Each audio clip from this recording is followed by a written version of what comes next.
Let's talk cluster sets.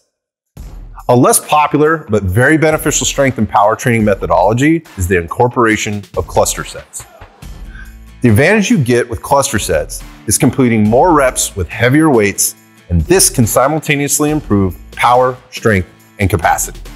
There can be shortfalls in following the typical rep and set schemes in a lot of strength and muscle building programs. By changing things up a bit through cluster sets, you can avoid the shortfalls, break through sticking points, and get the most out of your workouts. One shortfall we see in a lot of strength and conditioning programming is coaches or athletes constantly defaulting to traditional application within the prescribed rep ranges of their chosen programs. When you typically think of a set, you think of doing one rep immediately after another until you complete all the prescribed reps in the set. An example would be doing 8 to 10 reps, start to finish, with a load you can handle for the duration of that single set. There's nothing wrong with this, but it can be limiting when seeking maximal strength and hypertrophy gains. Cluster sets are smaller sets built into a larger set with rest increments that range from 10 to maybe 30 seconds. If you were to squat for a straight set of 8 reps, you could only lift with, say, 75% of your 1 rep maximum. Let's say your 1 rep maximum is around 315 pounds. This means your set of 8 would be done with somewhere near 240 pounds per rep.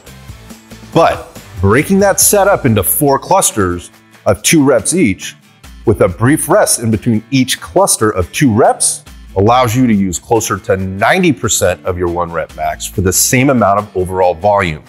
In this case, that would be closer to 285 pounds per rep. So you've applied more stimulus to the muscle over the same amount of total reps. The advantage of using cluster sets is that they're a great way to, say, cheat a set with heavier loads. Another benefit of incorporating cluster sets is that you can apply both rep and rest periods to specifically target strength goals or hypertrophy goals. In general, for strength goals, total reps per cluster can range ideally between 1 and 3. Work to rest ratio should stay within 1 to 2 to 1 to 3, allowing anywhere between 15 to 45 seconds of rest between clusters. This is a potent combination and is capable of improving not only strength, but the anaerobic threshold while also sustaining enough volume to target the cardiovascular system. An example of a cluster set within our Red Dot Fitness programs looks like this. Do 2 reps at close to 90% of your 1 rep max. Rest 15 seconds, do 2 more reps, rest 15 seconds, do 2 more reps, rest 15 seconds, do 2 more reps. That entire sequence is 1 set of 8 total reps. One thing to keep in mind in this example is that the rest means rest, not pause. The example being, if you're performing a cluster set of back squats, you should re-rack the bar during the rest period. Seems simple, but I've seen people make this mistake all the time.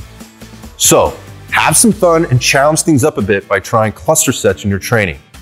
If you're looking to build more muscle, strength, and power, we think you'll definitely like the challenge and know you'll see the benefits.